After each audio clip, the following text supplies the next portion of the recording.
sortzen den hiria, momentu horretan sortzen den hiria, hartzen du,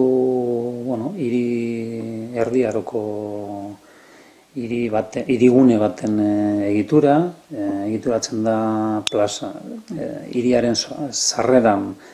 plaza handi bat, merkatuaren plaza izango zena, eta eta gero bi kale paraleloa, beko kalea eta goiko kalea, bananduta etxe multzo txikien bitartez, etxe multzo txiki horiek ere beraien artean kaleska edo karkaba txikien bitartez banatzen zena, karkaba horiek kaleak baino, pasabideak baino, urzikinen